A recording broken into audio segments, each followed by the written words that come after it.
Well, lefties, tell me again how much you love all these illegal immigrants, and while you get your thoughts together, let's talk about Boulder, Colorado.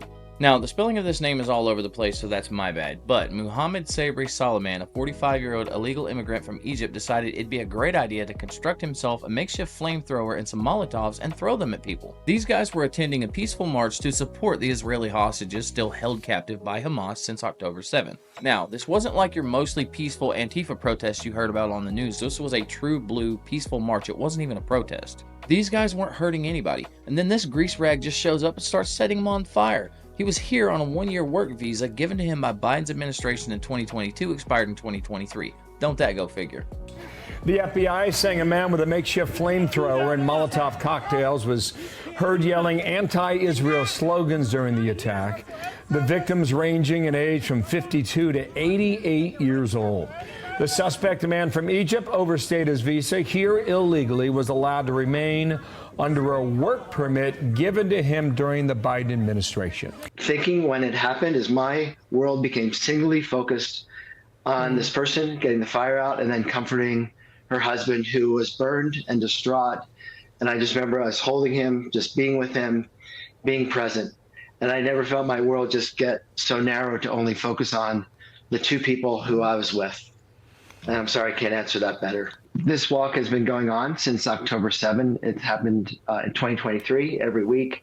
I started walking every week that I can since September 2024. This week started like every other week. In fact, it felt like a more quiet day on the mall. We walk silently, and that presence of just being quiet really makes people notice our signs of saying, run for your lives, bring them home now.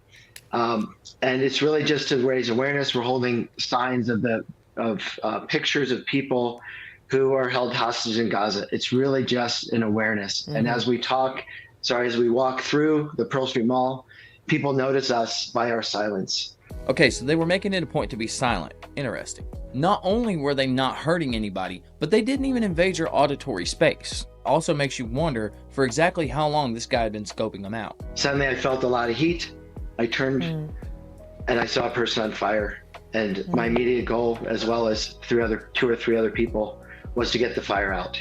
That's what we had to do. And we grabbed some flags, we grabbed some banners, did what we could. It was horrible, and it maybe took 1 or 2 minutes. Just felt like it always took too long to get the fire out. Yeah.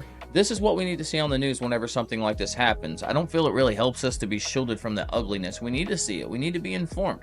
One of the victims was an 88-year-old female Holocaust survivor. And what a way to bring back old memories.